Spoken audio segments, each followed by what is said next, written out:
The sister of a man convicted of at least 25 DUIs says that the community is safer with him behind bars. And tonight, that sister spoke exclusively to WIAT 42's Natalie Tejeda about the lifelong battle that her brother has had with alcohol. Natalie joins us now live in the studio with their story.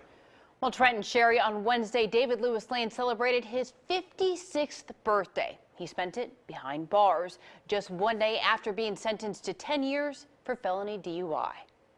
I would much rather know where he's at in jail safe and the public is safe than have him out drinking and driving and not knowing if I'm going to get that phone call saying your brother is in the morgue somewhere. David Lewis Lane has a long history and several mugshots on record with the Alabama legal system. Most common charges are driving under the influence and driving on suspended license. The DA believes your brother has at least 25 DUIs. Do you think he's got more than that? Yes. He just got out of jail in February. So from February to when he was rearrested in, was it September? He had 3 DUIs during that time. He had just gotten out of jail, and from that time frame was 3 DUIs.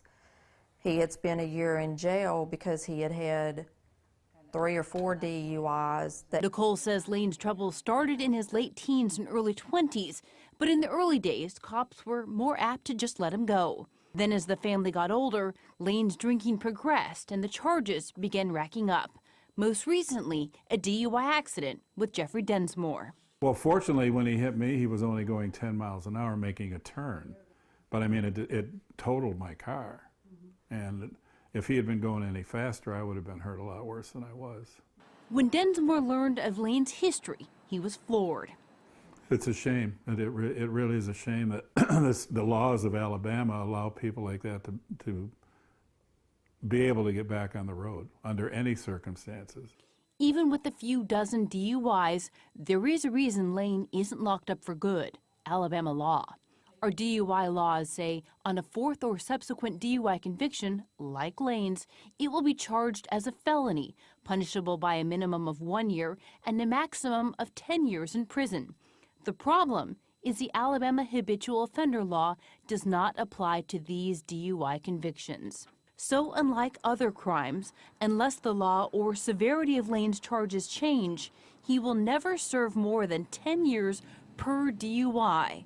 Something that shocks many, especially Nicole, knowing her brother. Do you think if he were to get out in 3 years, that he would hesitate to get behind the wheel of a car again if he'd been drinking? No, because he doesn't see it as a problem. Although Lane was sentenced to 10 years for felony DUI on Tuesday, his sister tells me because of time served and good behavior, he is scheduled to be released in November of 2017, just in a little over 3.5 years. In the studio, Natalie Tejeda, WIAT 42 News, coverage you can count on.